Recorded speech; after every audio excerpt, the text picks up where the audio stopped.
Good morning. I'm Dr. Scott Hamilton. I am your facilitator for this particular section of lifespan development, or as I tend to call it, human growth and development across the lifespan. I would like to welcome you to our particular session over the next 8 weeks. I would like to also draw your attention to a couple of things that are extremely important as it relates to this particular class. If you have not already, I would encourage you to download a copy of the course outline. You'll find it there toward the top of the home page. It's going to have a header or something to that effect.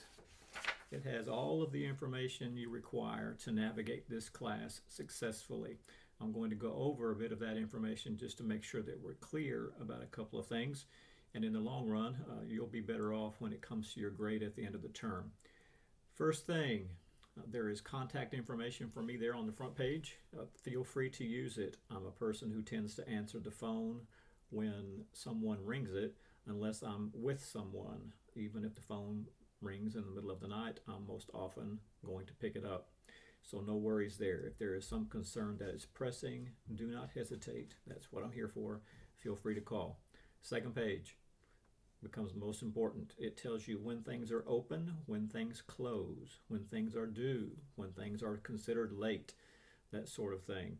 All of the course information and work requirements are available to you today, with one exception. The project, which I will explain in another video, the video will be available tomorrow. But aside from that information, all of your coursework for this particular class is open and available for you.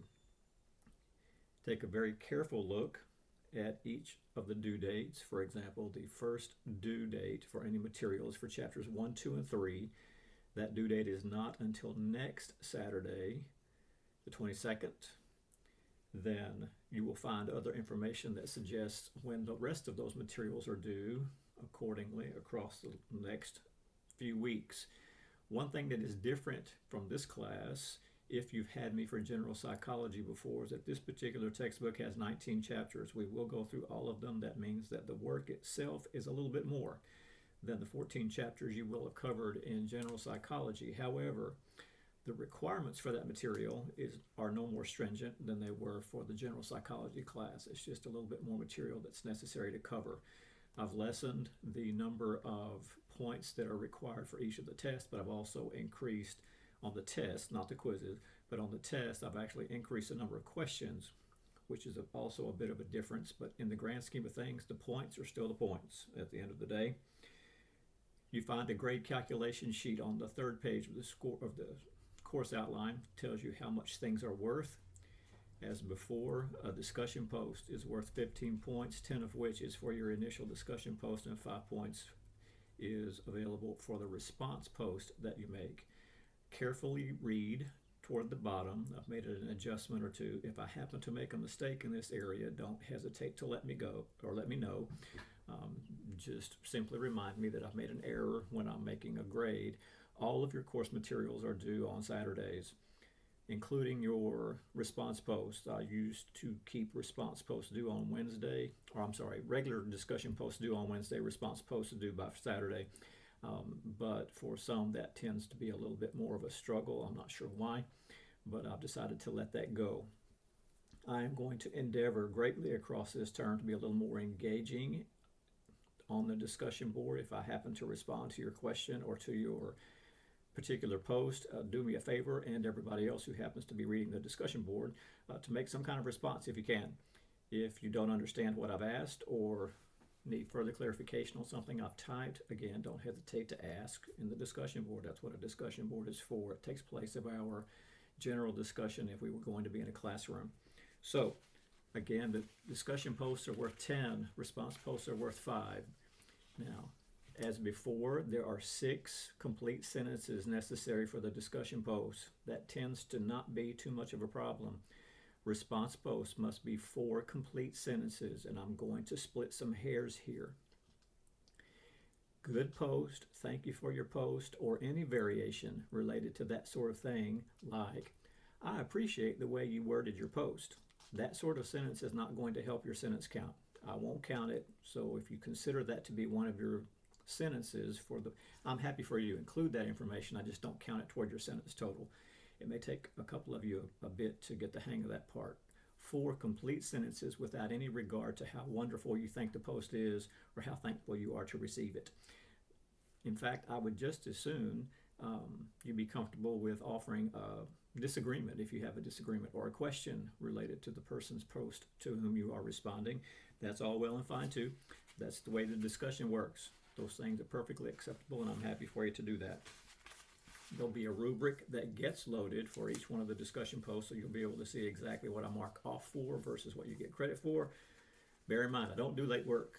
Barring some catastrophic event, typically involving hospitalization or a death in your family of some sort, late work is not acceptable in my classroom. You have the entire 8 weeks to do your work. It's important that you do the required work in the necessary time frame. Just take care of it. You will come up with all sorts of situations that arise. I'm a grandparent. I've raised my children. I understand that things happen. The dog will eat your homework. You'll spill your coffee on your computer. I've burned up more than one laptop spilling coffee. Those sorts of things. Your car broke down. You overslept. Whatever kind of concern you have related to a discussion post or a response post. Do your work early. That way you won't have to worry about it. I don't do late work.